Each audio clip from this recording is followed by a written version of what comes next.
Nice to meet you, Maja, and welcome to the conference.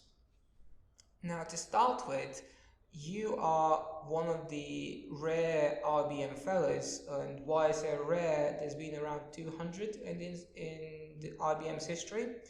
So, could you explain to our audience what does this title of IBM Fellow actually mean? Sure, that's a good question. So, IBM Fellow represents a technical distinction in the recognition of outstanding and breakthrough results in the industry, academia, and also impacting the society. Some of the past IBM Fellows included Kyoto Prize winners, Nobel Prize winners.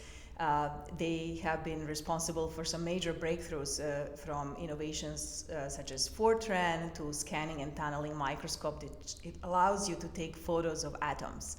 Right, so it is a highest technical distinction for demonstrating a sustained innovation and transformational business impact. You have a PhD in computer science at the University of Cambridge, and you also did pre-doctoral research at IBM Zurich. How important were these two experiences to your future professional career? I would say it was quite foundational to my career. It was a very great experience to be exposed to industry research from the get-go of my PhD.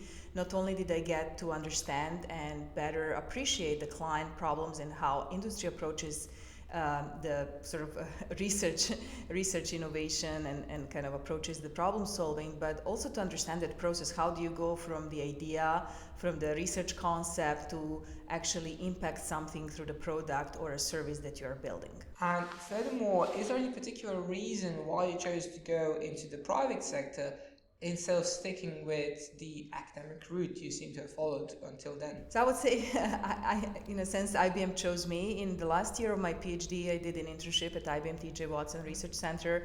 So I finished that summer. I went back to write up my PhD, and at that time, IBM Research was starting a new pillar for IBM Services Research, and then they sort of, invited me to join them. It was quite close to what I was working on, and it was a very great for me to be part of something new that was just starting, and many years later I'm still there, so it's a very motivating environment and lots of interesting things going on there. Your current title on LinkedIn is IBM Fellow AI Applications for Modernization. So could you give us an overview of what do you do and what does your working day look like? Sure. So in my work is really on how we apply AI to code to simplify and accelerate application modernization. So there's no single day that is the same, but I work closely with our global research and development team on defining and executing also on their both research and technical strategy around application modernization. I talk a lot to clients to understand where their pain points. How do we build new capabilities, whether it's IBM product or consulting asset, to fulfill those needs and help solve those problems for clients? I meet regularly with our teams. We work a lot on publishing at top tier venues, as well as developing IP portfolio around the innovations that we have.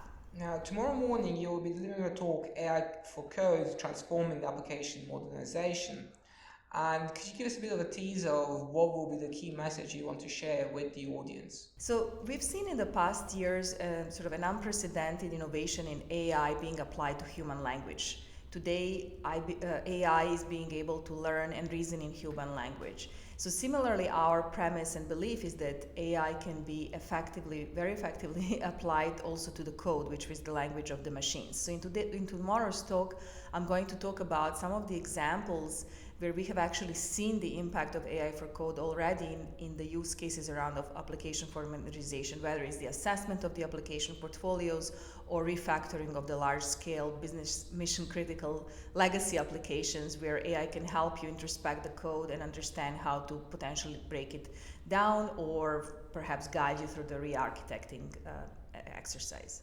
And sticking with this, how far away are we from a future when computers start to program other computers? Good question. So today with AI for Code, we are focusing on sort of three key tasks: enabling AI to understand the code, what is really embedded in the code, what are the business functions that are today captured, how can we more effectively search through the code? Because the simple keyword search, even when you're searching in the human language, is not sufficient. You need to understand the context in which the code is operating.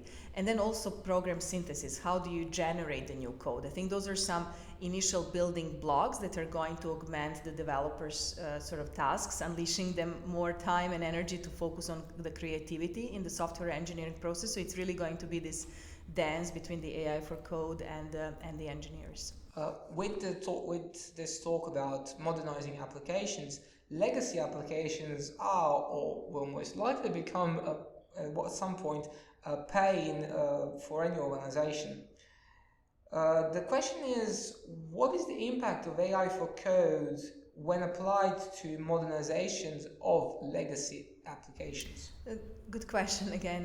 So we are already witnessing applications of AI for code in the domain of application modernization, as I sort of mentioned already, starting with the applications assessments, even understanding what do you have today in the application portfolio and being able to reason with a limited amount of data is already helping our clients and any companies to even start making decisions about modernizing. Modernizing typically doesn't happen as a one big bang. You will start understanding what is the ROI, what are the criticality levels of different applications so that you prioritize your modernization, and then to define their journey, because no application is the same, so they will have different journeys.